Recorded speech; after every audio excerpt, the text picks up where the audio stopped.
Jesse, bring us up here. Oh, we've still got folks joining in from the waiting room. Let's give it another moment here. Yes, sir. Yes, rather.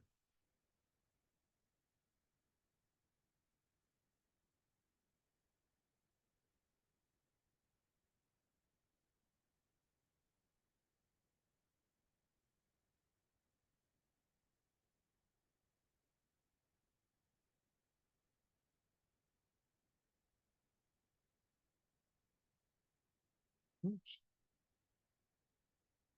Okay, we're good to go. Good to go. Okay. Well, I'm Tim Hunt, and I'll be moderating our roundtable tonight. And I'd like to thank all of you who have joined us for taking the time this evening to celebrate the centennial of Tamar and Other Poems. I'd like to give a couple of real quick thank yous, and then we'll get down to our conversation. One is to the Robinson Jeffers Association for sponsoring our program tonight. Another is to Jessica Hunt for making the Zoom arrangements and handling the tech. And of course, to our four panelists who are sharing their time and expertise in this collaborative exploration. We'll plan to go for about 60 minutes this evening. Please remember that unlike a few of our meetings, which are very informal and conversational, this is a webinar. So those of you who are in the audience, your mics and cameras are not on, but please feel free to post questions and queries or comments in the chat box. And Jessie will do her best to help me keep track of them and feed them into the conversation. So basically that's our drill for the evening. And I have just a couple of quick opening remarks, and then I'm going to turn it over to the people who have something useful to say. April 30th, 1924, Peter Boyle printed a collection of poetry by an unknown poet. And in spite of the poet having no presence in the journals and literary magazines where reputations might be made, somehow that book was actually noticed. The poet and activist editor James Rorty opens his review of Tamar and Other Poems by asserting that the collection, quote, exhibits the maturity of a remarkable talent, which critical opinion will have to take account of and measure at leisure. He says, I am convinced that no poet of equal importance has appeared on the American scene since Edwin Arlington Robinson. And the poet Babette Deutsch in her review reports that, quote, the magnificent strophes of this strangely obscure poet led her to feel, as she put it, as Keats professed to feel on looking into Chapman's Homer, with that same sense of awe. 100 years later, and oddly enough to the day, this collection and this poet continues to compel us. Robinson Jeffers is no longer obscure, and we have the advantage of knowing the full arc of his career to come.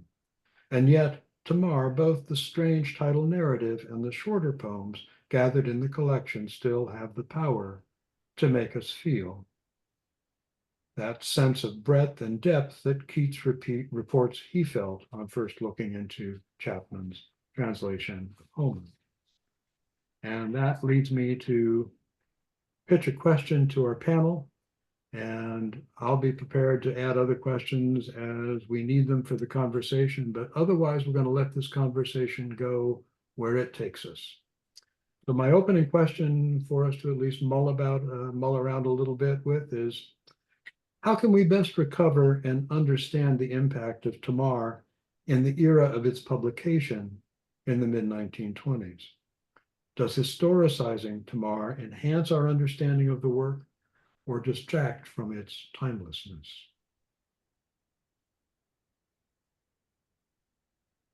And I was thinking, Bob, you might have some thoughts on that, given the work you've done on Frost and Robinson and other poets of that era.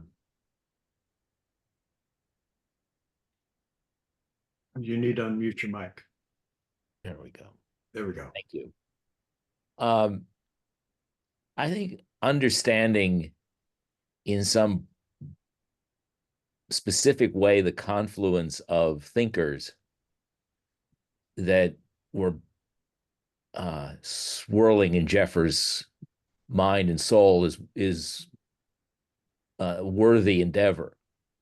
And that involves a great deal of contextualization about a kind of crisis that had been going on in Western civilization in Jeffers' lifetime, which is the conflict between science and faith, or the supposed conflict between science and faith. And I have no doubt from reading Jeffers that he was magnificently tuned to that and found his own way of well, representing the faith of his father, and which I'm very curious about. Now, his relationship with his father, that I don't know very well. But of course, the first poem of the collection announces that.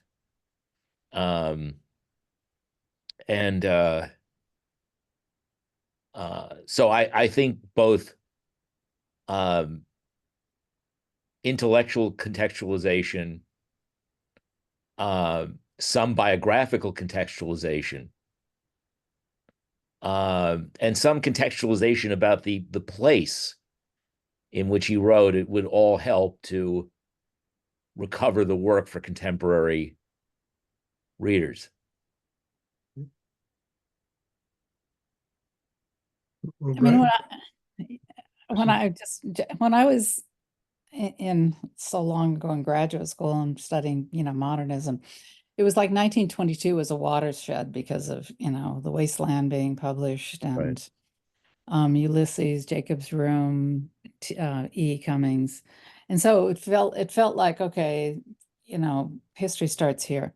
So I think to understand what that meant in terms of educational kind of endeavors, in terms of close readings and, looking at modernism as a complete break with the past, make it new. Pound had said that earlier, but certainly, the wasteland and disruption of poetic form and Ulysses and stream of consciousness, etc. It was just all new.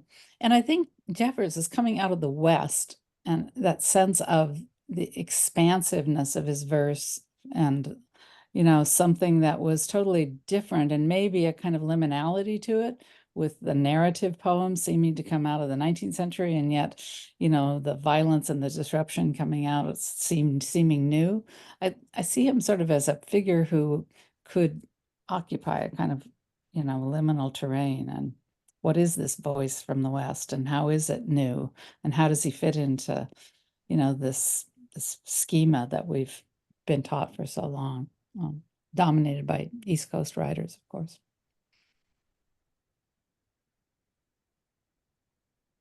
I assume that everyone here is very aware of Tim Hunt's really careful contextualization of these poems.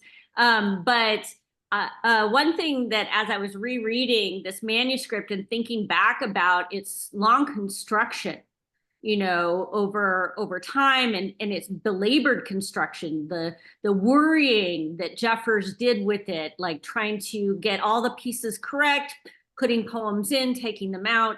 It really, to me, solidified my sense that this volume was, as he put it in a later poem, a volume made out of the tempest of war. And these characters, I guess, as I read it through again this time, so much of his vision seems to have been tethered, sometimes quite snugly, and sometimes a little more loosely, to his confused mind being preoccupied with war over years. And thinking about this as a 1924 volume, I think, really kind of, reminds us about how World War I was seen in America, in the United States, perhaps, we could give it more global dimensions, but how it was seen not really as a great war, even right after, but rather as a real tragedy and a real confusion for a young nation that was, really coming into its power. And so there was, I'm sure, for the majority of the US population, a lot of good things that seem to have emerged from this defining moment in American life. But this, this work, I think, and I think some of the contemporary reviews of it really understood it as a post-war volume. And it does make me think, not that we're going to talk about that here, but it does make me think of this work as a true piece with his later visions of World War II. I don't think that he has traveled so far. I do think James Rorty traveled much farther in his thinking about war than Robinson Jeffers. So I guess like that would be my my remarks upon just rereading this collection again. Yeah, I agree with that a lot, Geneva. And I think it's tricky, right? Because like I feel like still a lot of what draws readers to Jeffers, and certainly a lot of what drew me to Jeffers in the first place, is this sense of a kind of poetic voice that rises above the context of its time, that kind of sees everything from this higher plane. You can see it within the, within the frame of like nature as a reference, rather than the, the kind of ebb and flow of human culture and a particular period in history. But like that, the sense of that, again, you're alluding to Tim's work on kind of showing how Jeffers worked through the assembly of this collection. That was something that Jeffers very carefully constructed. An earlier version, some of these poems are very much more engaged, explicitly so. And also, as you said, like the same kind of process recurs in an interesting way with the double acts after World War II. So I think, yeah, I mean, it for me, it certainly enriches the understanding of the work and the understanding of Jeffers' poetic process to do that, that work of contextualization. At the same time, there has to be recognition. You're kind of like working against Jeffers a little bit in that, like he clearly wants to submerge that in some way beneath this, this philosophy of nature that's also a kind of aesthetic posture. I don't think that's wrong to do, but it is interesting to say, like, the work of kind of critical appreciation, really understanding like what's happening in this book of poems, is in a way kind of doing backwards what Jeffers was was trying to do. So yeah, I don't know what that adds, but. So is it fair to say from your comments that if Jeffers hadn't so immediately published Roan Stallion, Tamar and Other Poems, that we might have a different sense of this initial moment of his career? Because it seems to me that once you insert Roan Stallion and Tower Beyond Tragedy as the long poems that are the entree into the project, that tends to shift it away from that sense of being a post-war book. And of course, that's typically more the way people have talked about Jeffers, because of course that book was much more broadly available than the original collection, Tamar, which is what we're talking about tonight. It's kind of like comparing Hemingway's In Our Time small letters and In Our Time caps, and how the war is much more evident in the first book than the second volume, which has the short stories in it. Bob, I'm really interested what you make of Rorty's comment about Jeffers as the major figure to appear since Edwin Arlington Robinson, because I know you're aware of Robinson in a way that many people these days are not. And of course, Robinson also wrote narrative poetry. And I'm not thinking necessarily the Arthurian stuff. I'm thinking more of like The Mill and Right. Flood's Party and those kinds of things. What have we lost by losing Robinson as a forebear to this collection? Well, I think what we've lost by just losing talking about Robinson or teaching Robinson or I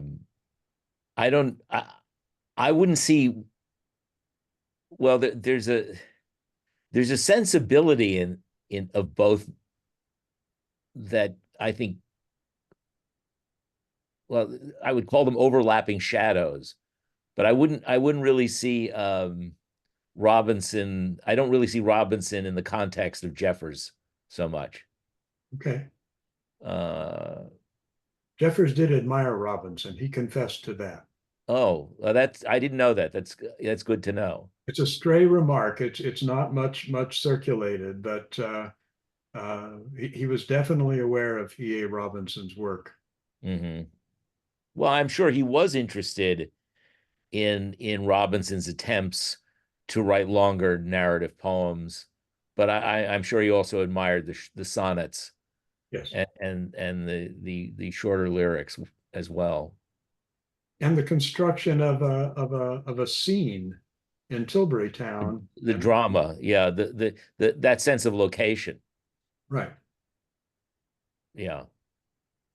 So Yeah, that's I hadn't thought about it that way. That's true. So I'm thinking, Susan, drawing back to your point about modernism as the great watershed. Well, in our histories, that's become so much the norm that anything that doesn't fit within that screening, Right, gets pushed to the side. So not only does Jeffers get marginalized, but so does a voice like Robinson. And of course, gradually that's changing for the poetry of that era, but it's still, we still haven't totally broken free of that narrative.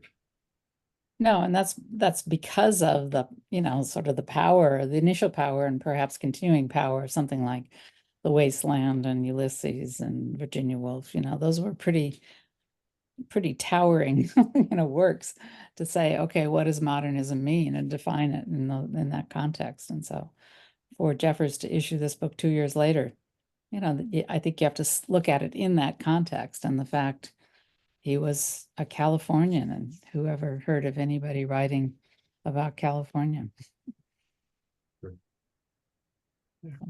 I also want to just thinking about Jeffers' place within modernism, since you brought it up, Susan. I'm also thinking about how rereading this collection at the same time that I'm doing some other research that involves sort of politicized voices in that interwar period, and particularly looking at the 1920s. One thing that really has struck me recently is that Jeffers, I believe, was published in the very first issue of the radical magazine, The New Masses, which of course Rorty was on the editorial board for.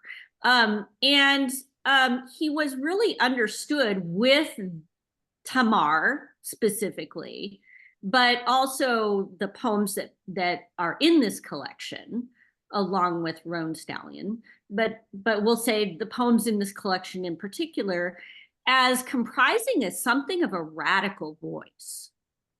And I think that is a little bit unusual when we think of 1920s poetry in the US.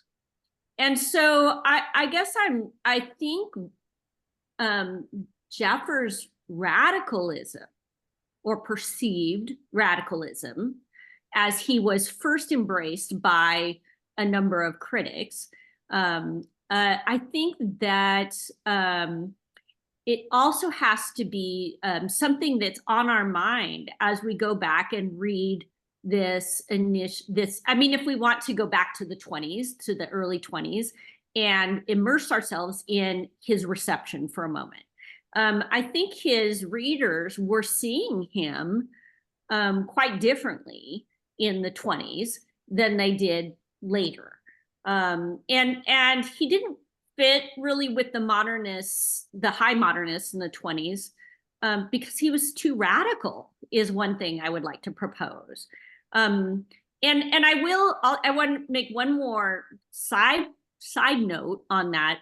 And that is that as I was rereading the poems for this volume, I was struck again how with an idea that I'd had a long time ago, which was that it would be so wonderful to read a study comparing Jeffers with HD. Both, you know, classically trained readers, and there are some, I think, similarities in some of their early projects. But anyway, I guess I'm thinking as someone whose work was understood to be kind of radical in the time, for us to approach it that way takes like kind of a stripping away of other contexts that we might have for encountering his work.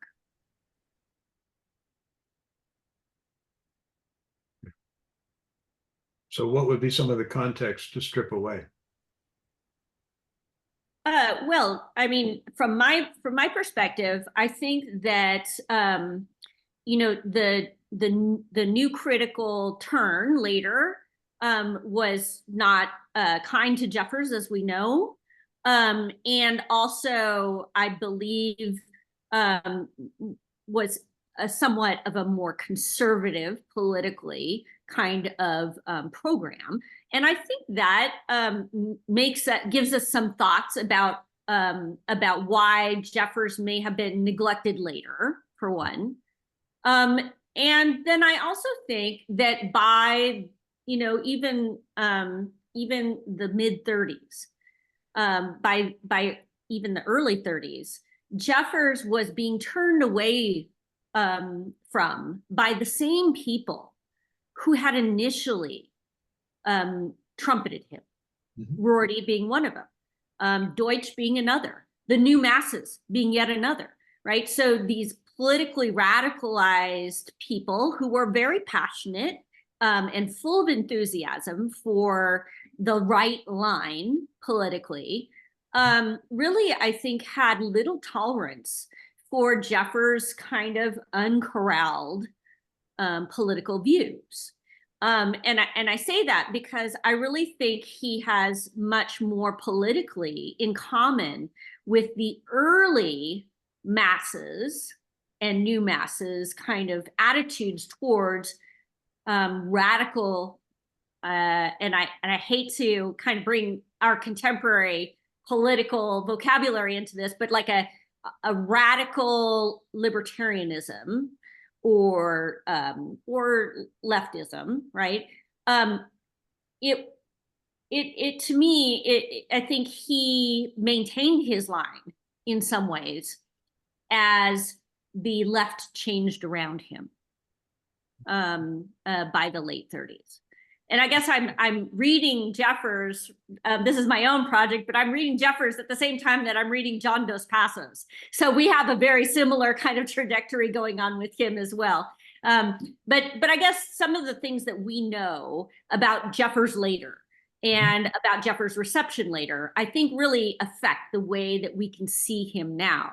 And it's returning to these early works and thinking through his initial reception, initial reading, and initial context that we might be able to come to a slightly different view of Jeffers.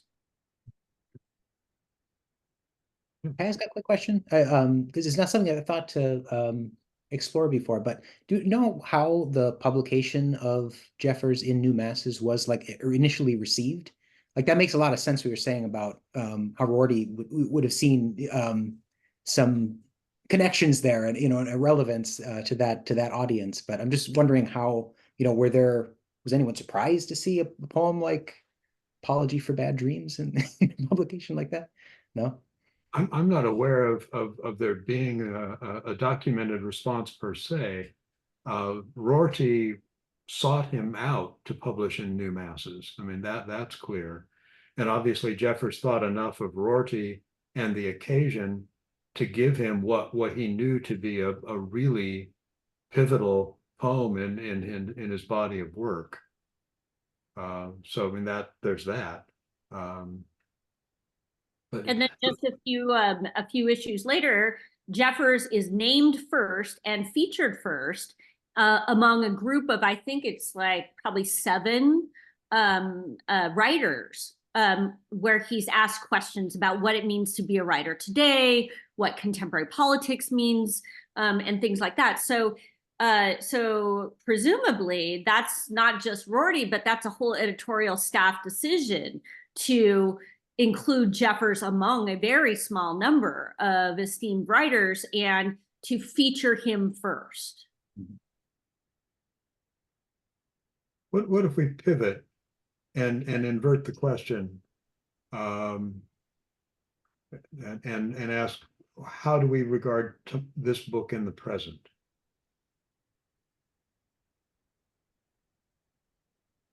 That's been implicit in some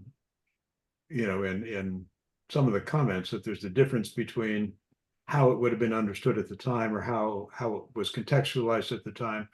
How do we contextualize it now? Those of us who don't ignore it, of course, and some of us do in the academy. God bless the academy.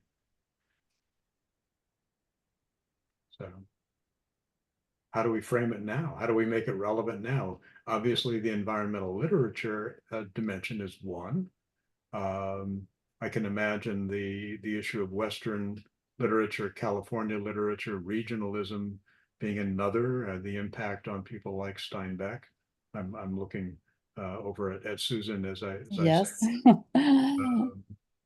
Well, I mean, I think it's really interesting to study the impact that Jeffers had on certainly Steinbeck and Jeffers, which I think was just seminal from the moment they started reading Jeffers. And, Steinbeck kept saying Jeffers and he should win the Nobel Prize. But I think it was also born out of a little bit of anxiety of influence because, Steinbeck thought Jeffers had gotten there first and was stealing his country. Like, what's this upstart doing in Big Sur writing about the place I know better? And so that sense of land and what it meant, and how you translate the landscape of the West into some kind of form and find, meaning in the West. I think that Steinbeck was tremendously impacted by, well, Roan Stallion, but all of Jeffers. And I think that sense of what rereading Tamar, I think that, the land, that sense, and again, I use the word liminality, that sense of liminality in so much of the poem, and the way it starts on the coast and a cliff and, death and then life, and the sea with fingers. I mean, the sea is animated, fingers are throughout, human fingers. So he has this kind of, I think, view of nature as not separate from human actions, but certainly informing and reflecting and a part of the kind of drama that plays out in the poem. And, what Steinbeck said early on, as he was writing To a God Unknown, he says, each figure is a population. The stones, the trees, the muscled mountains are the world, not the world apart from man, the world and man, the one inseparable unit, man and his environment. And I think Tamar talks about that as a unit too. And I don't think it's nature and humans, it's the integration, not only in terms of the wind and the water and the, but the edges of things. And that's so much what the Pacific Coast suggests for Jeffers throughout his career, and for, Steinbeck, you're writing about the end of the continent, the edge of the world. So yes, I mean, there's more to be said about that, but that's my brief sort of comment about the impact. And I think, I guess where we started, is this important to readers of Jeffers? I think it's important to think about that, what that meant, trying to write out of the West, and have a voice of what this land means. And today, as we look at not only environmentalism, but ecological holism, etc., which includes history and people and drama and place, you know, the native people are there in this poem as well. So there's an awareness of this historical, you know, deep time. So in other ways, but, you know, history and deep time.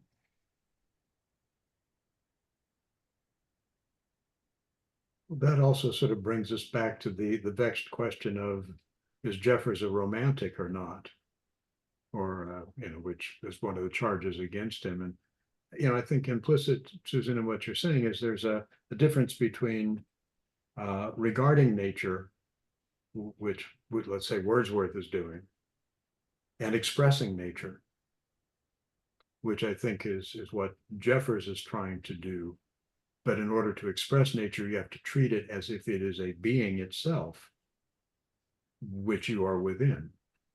And I think that you can see that as the pivotal move that opens up the whole vocabulary of Tamar and Other Poems. Poem like Natural Music, for example. The layering of time, the liminality that you're talking about in the narrative, I think has something to do with that. I think actually, Bob, there are ways in which Robinson anticipates this when he's regarding that vast vista of space that you often sense behind those narrative scenes in his poems. Right. As kind of a transitional figure.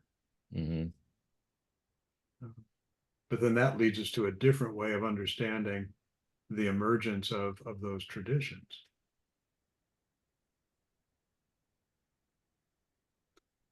By the way, just to sort of throw something out there that will partly disrupt us.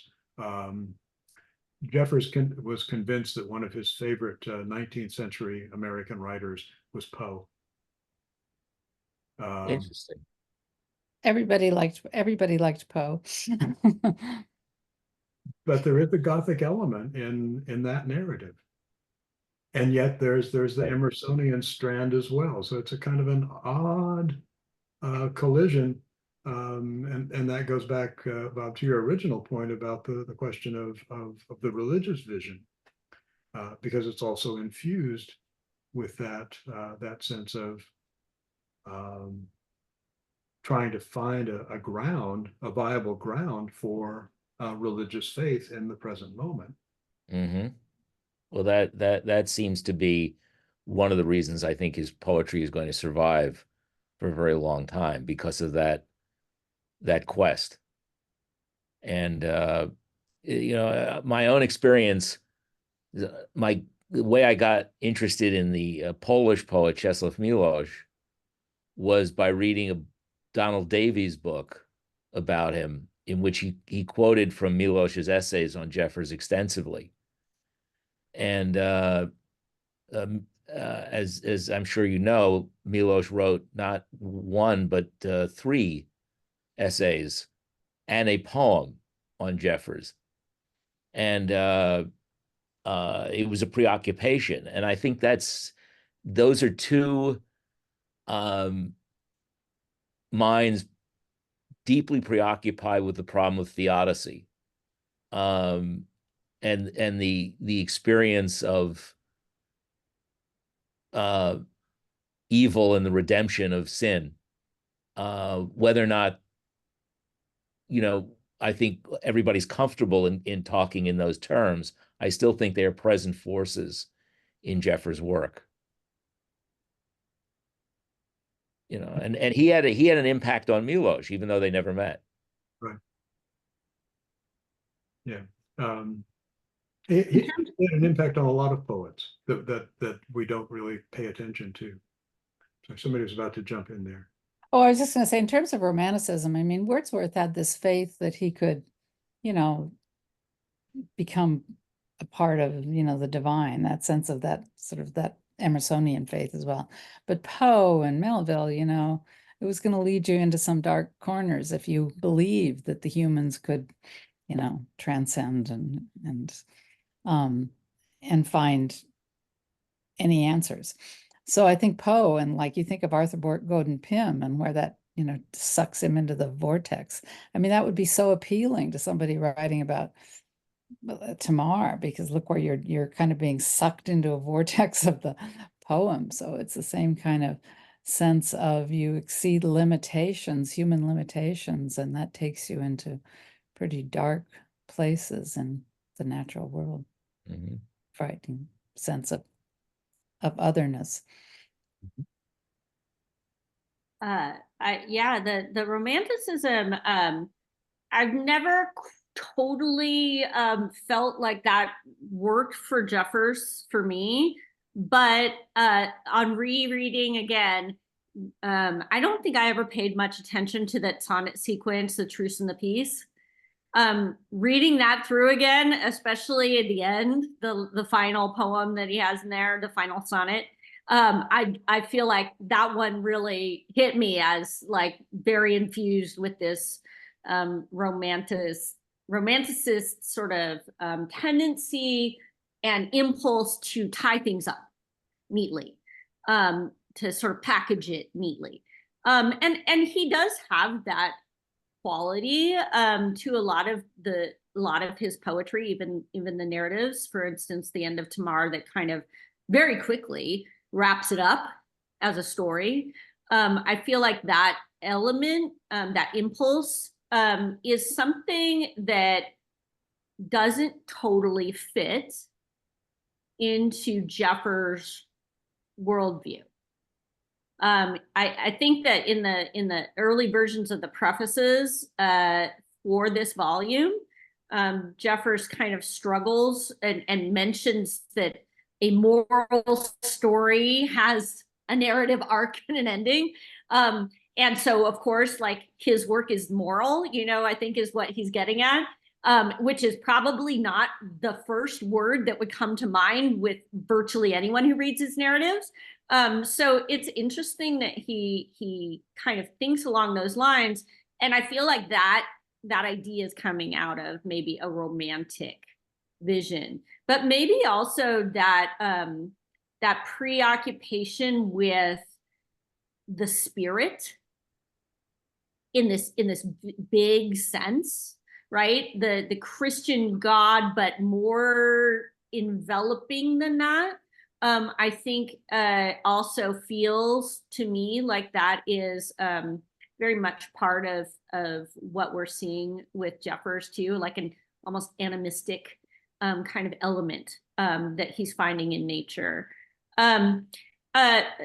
Sort of to, if I can, I'd like to jump back to what Robert was talking about with the question of evil, which I think is really one of the really striking parts of this volume. Of course, it really is articulated in Apology for Bad Dreams, right?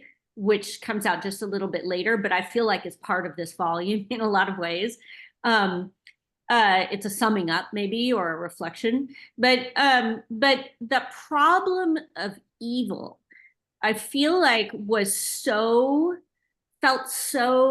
have felt so present and palpable in the time of the writing of this volume. The sort of sense that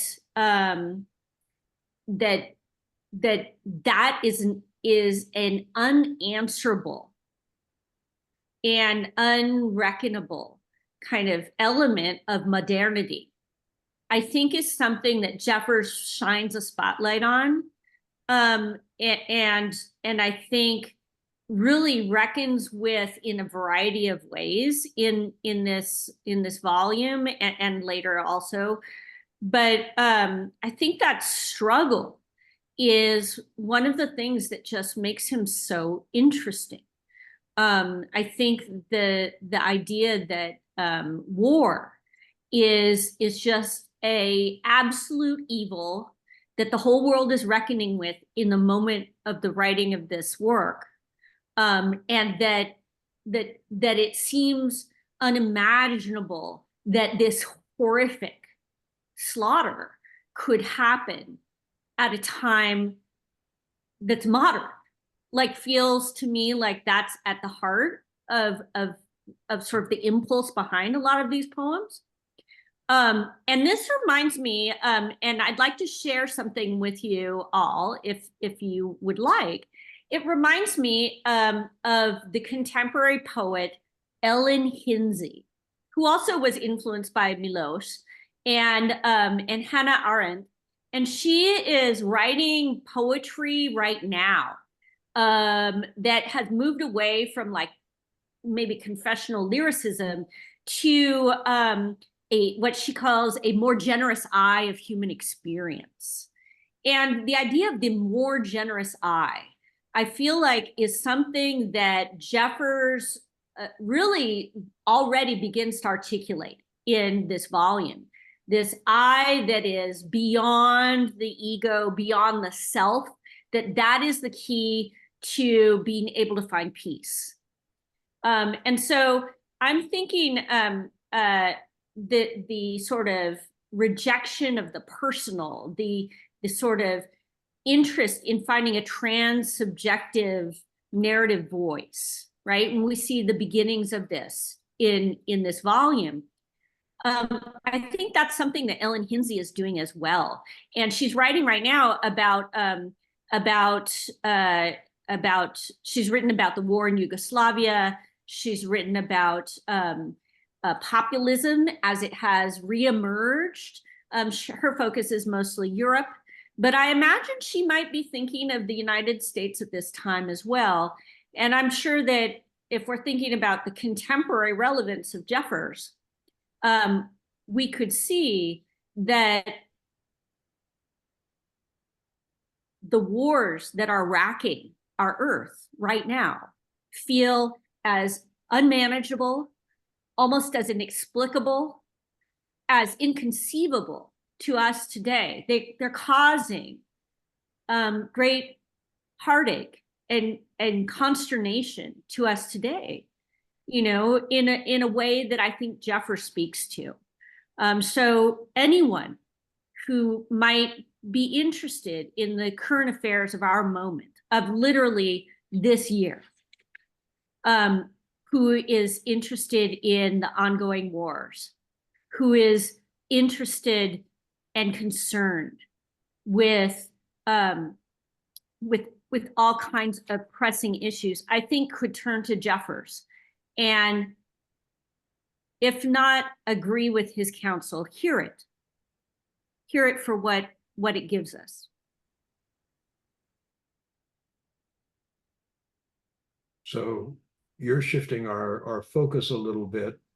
The typical move at the moment is Jeffers is the precursor of environmental literature, and you're emphasizing, wait a minute, if we focus a little more on this collection, Tamar itself, rather than Roan Stallion, Tamar, etc., Jeffers is also the poet of political witness, facing some of these issues. At which point, then, the collection really becomes more of the era of the Wasteland, even though it's published 2 years after. The volume, most of the volume is written by the time the Wasteland comes out. It's really pretty closely contemporaneous in terms of the production of the work, not the publication history. But I keep looking over in your corner of the screen, Brett. Yeah, I got you. Because you know you're the scholar of religion and literature, and we're talking about terms like evil and theodicy, and I'm thinking you probably have some angles on this that you might want to share, or might be willing to share. Totally willing. Yeah, and there's a lot I think to say. I've been taking it all in, a lot of really stimulating comments on this, and I think one of the things, so like I was just kind of thinking about the romantic angle, and then also the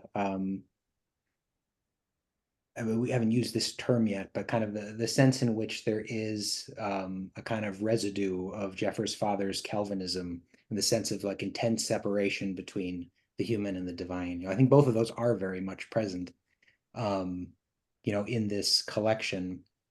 And the more I think about like what's significant about the collection as a collection is kind of precisely that there are contradictory elements to it. You can attribute that a bit to the process of composition, right? I mean, there's poems from a certain era and then ones from a later time, and his thinking has evolved. But to the extent that like there is pretty close to like a mature Jeffersian worldview present here. I think a lot of that is emphasizing process and change and cycle and flux, and kind of embracing that as just kind of like a reality of the universe, and it's common to human existence, and it's beyond us too. And I think it's appropriate then in a way that like that reality is mirrored by the aesthetic, and it is mirrored by the decision to include a range of work from a variety of different time periods that kind of document that process of Jeffers' own discovery of the ways that he's going to bring clearly the elements of like kind of post-Calvinist thinking that are still really, really resonant to him, but shedding some of them more kind of explicitly, Christian elements, some of the elements of that. So I don't know, like, I guess to kind of tie this back to the originating question of like, what does this volume, mean to us today? I think, well, my sense is that not a lot of people engage with it as a volume because, as we've discussed, it was so quickly superseded by other arrangements. But I think it's kind of uniquely powerful in the way that it articulates both the notion of Jeffers' poetics as a kind of poetics of discovery, in the same way that for him, ultimately, like, these cycles themselves, violence, civilization, all that, is a process of discovery, is the kind of divine working itself out in time. So the more I think about it and the more I hear, the more this collection as such feels really vital to understanding who Jeffers is. Yeah. Well, one thing that might be interesting just to throw in here, and I'm queuing off of a comment in the chat box from Elliot, where Elliot notes that Jeffers talks about good and evil as being fictions. They're human terms that we invent to try to make sense of things that are otherwise inexplicable, I guess. The poem Salmon Fishing is, I think, one of the really key short poems in this collection. And it goes through 3 different versions. In the initial version from about 1920, so that's before he writes the narrative Tamar, the figures who are violating nature are the salmon fishers, and the poet speaker is kind of serenely looking on, criticizing them. So he's separate from the violence that the human figures are introducing into nature. But as he redrafts it 2 different times between that and 1923, when he finally finishes it or finalizes it for the collection, he comes to accept the fact that he, as the speaker, is human too. So he's part of that violence, even as he's also outside commenting on it. So we have that sort of doubleness of participation and consciousness that cannot be fully separated or fully resolved. And that becomes another dimension of this problem of how do you deal with human violence or human evil as it relates to violence within nature. Is violence within nature different than human violence that humans create? And it opens up in a whole series of puzzling ways that Jeffers keeps working through over his career, not just in this volume, but coming back to. And there's a poem that I keep trotting out, and I'm hoping eventually people will say, oh yeah, we got to look at that poem. There's a poem he writes in the mid-30s called Memoir, where he describes himself as a skinless dowser responding to pain in nature, to pain in the human world, to pain in the animal world, unlike his more sane rancher friends who can go about their business of dehorning cattle and not be bothered by it. It's both his strength, he sees it, I think he both sees it as his strength and he sees it as his weakness. And I think that's the one poem where he openly confesses his deep responsiveness to violence and pain at an emotional level. But yeah, it's a very interesting problem. Bob, you were shaking your head there. Did you have something you wanted to throw in for us? No, I just agree with that. And I think that's a less opaque way of going into this problem of theodicy. How do you justify pain and suffering? But we're running toward the end of our hour. Geneva, there's a question that came up in the chat. Would you, if you can pop into the chat, would you share with people the name of the poet that you were talking about? Because I think a couple of people would like to follow up on her work. Sure. Yes, I did respond to that in the chat. Oh, her name is Ellen Kinsey, and yes. I actually linked to an example of one of her poems if anyone is interested in that. I haven't read a lot of her, but I feel like there's some very strong connections. And I also responded. I've thought a lot about that memoir poem too, Tim. And I absolutely feel like that is a confessional poem. You know, Jeffers telling us like who he is inside, what his human feelings are. I think he's so much off the worse for it, right? And all of us are probably in certain ways. As much as he may logically know that, you know, you look to the hills, right? And look to nature for peace, that we're all humans, and he was a father and a husband and a neighbor and, you know, a being on this earth, and he felt all of that as a real human. And I think that's so important to not lose sight of. And I think this particular volume doesn't really show us too much of that. Yeah. So I think that's one call to read more Jeffers. Right. I'm going to be high-handed since I'm the moderator, right? And I set this thing up. And you guys have set me up for this, so I'm going to take advantage. I want to read just the concluding passage to the narrative, Tamar, as it relates to some of the things that we've been talking about. I'm sure we all know the poem, and there's that conflagration of fire as everybody burns up in the house, and right. So and old Aunt Stella through the opening door ran into the red and black and did not scream any more than Tamar. Did you think you would go laughing through France? And the old man, fierce, fierce light, have pity, Christ, have pity, Christ, have pity, Christ, have pity, Christ, have pity, Christ, have pity. And Tamar, with her back to the window, embraced her brother, who struggled toward it, but the floor turned like a wheel. Grass grows where the flame flowered, a hollowed lawn strewn with a few black stones and the brick of broken chimneys. All about there, the old trees, some of them scarred with fire, endure the sea wind. Now, there's a sense in which that's a kind of a perfunctory ending to the narrative, but there's also a sense in which there's this pivot away from the, let's call what it is, the conflagration, which I think is in effect an image of the violence of the war, coming back to the point, Geneva, you've developed so well.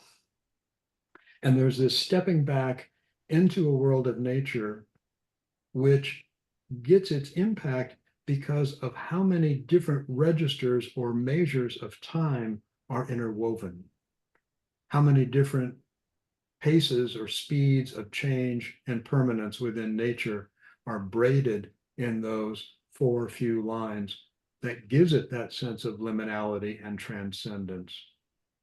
So we have, instead of the Poe-like collapse into the mud or the mire at the end of Usher, we have the conflagration, and then the piece of the multiple layers of time, the wheels within nature as it's operating through all of these different registers of time.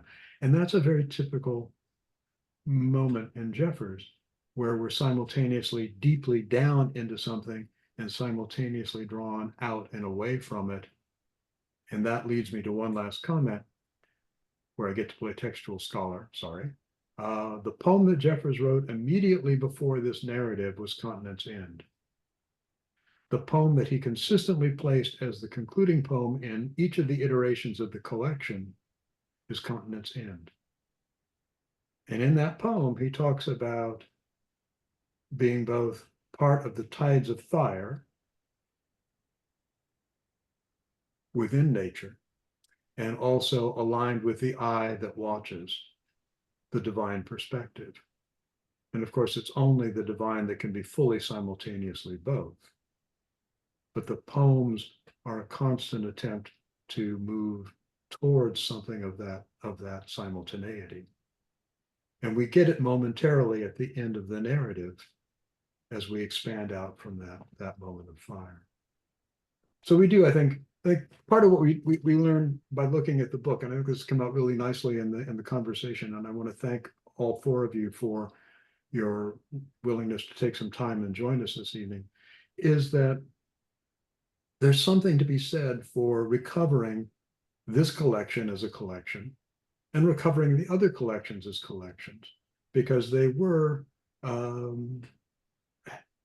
attempts to, they were organized for purpose. They were not just random assemblages of poetry. And the poems do gain through the interplay of the collection, which, you know, we've come across. There's also something to be gained from recovering the poems as actually being contextualized that can help us understand more where they are in the present. And finally, the more carefully we read the poems, the more they compel us to understand and explore these things. And there's a quick comment in the chat box. Yes, Tor House Press needs to republish these books.